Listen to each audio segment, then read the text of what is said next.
shopping to dating, maintaining our friendships, and even keeping in contact with our families, modern technology has truly changed our lives. But those conveniences can also leave us vulnerable to financial fraud. Financial fraud occurs when someone deprives you of your money, capital, or otherwise harm your financial health through deceptive, misleading, or other illegal practices.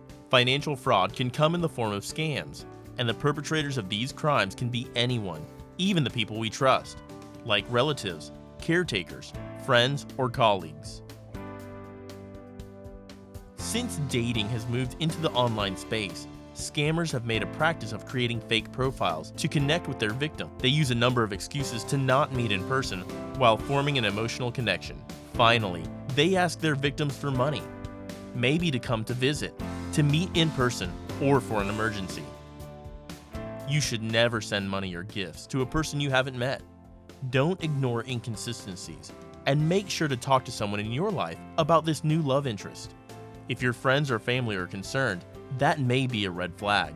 And overall, just make sure to take it slowly.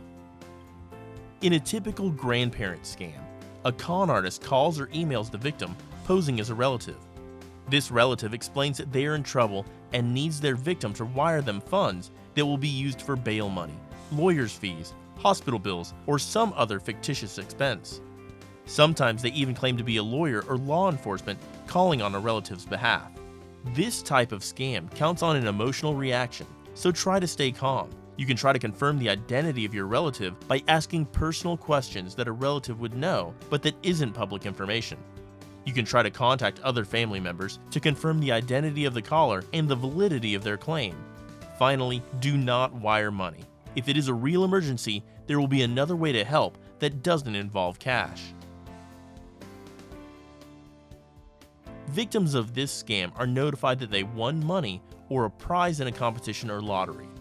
The contact may come by mail, telephone, email, text message, or even social media, and the prize may be a trip, electronics, or even cash. When the victim tries to claim their prize, they are asked to pay a fee or enter their financial information. Scammers will often say these fees are for insurance costs, government taxes, bank fees, or courier charges.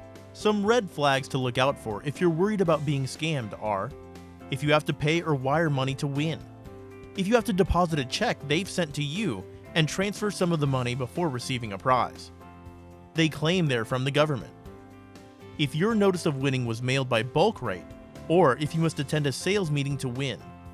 To avoid becoming a victim of financial fraud through these or other scams, it's good to follow these general tips. Know who you're dealing with.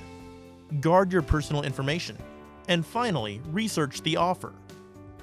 If you've been a victim of financial fraud or simply wish to learn more, please contact the Victims of Crime Resource Center by phone at 1-800-VICTIMS or online at 1-800-VICTIMS.org.